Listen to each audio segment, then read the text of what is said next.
আসসালামু আলাইকুম। ওয়ালাইকুম আসসালাম রহমতুল্লাহ। আপনাকে আমি প্রশ্ন করতে পারি? অবশ্যই।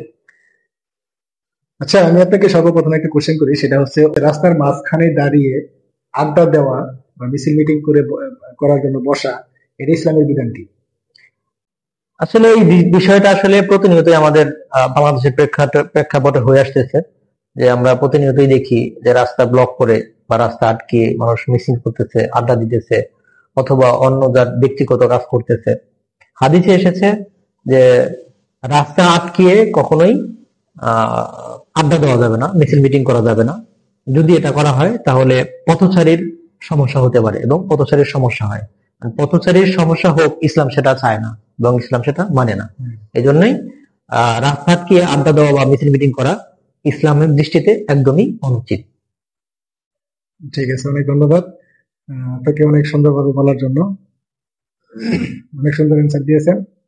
আশা করি আমরা শুক্রিয়া। সকলেই বুঝতে পারবো এবং দর্শকও বুঝতে পারবে। শুরু করার সময় অতিরিক্ত পানি অতিরিক্ত খরচ করার বিধানটা কি? ওযু করার সময় অবশ্যই অতিরিক্ত পানি অপচয় করা ঠিক না। অপচয়কারী, হাদিসে এসেছে অপচয়কারী শয়তানের ভাই। ধন্যবাদ, অসংখ্য আলোচনা করেছেন। তবে এখানে হাদিস এবং কোরআন দুটি উল্লেখ আছে, সেটা হচ্ছে আল্লাহ তাআলা বলেছেন অপচয়কারী শয়তানের ভাই। ঠিক আছে, যাই হোক, আরেকটা কোশ্চেন করি আমি। খাবার খাওয়ার সময় খাবার খাওয়ার সময় বিসমিল্লাহ না বললে কি হয়? আসলে প্রত্যেকটা খাওয়ার সময় আমাদের উচিত আল্লাহর নাম এবং বিসমিল্লাহ বলে শুরু করা, এবং বিসমিল্লাহ না বলা অথবা আল্লাহর নাম স্মরণ না করে খাবার শুরু করাটা উচিত না। আর হাদিসে এসেছে যদি কেউ বিসমিল্লাহ না বলে অথবা আল্লাহর নাম না নিয়ে খাবার শুরু করে, সে খাবারে শয়তান অংশীদারি হয়।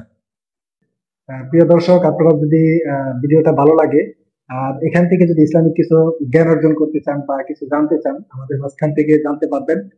ইনশাল্লাহ পরবর্তীতে আপনাকে সাপোর্ট পেলে পরবর্তীতে এরকম ভিডিও আমরা আশা করি আরো নিয়ে আসবো।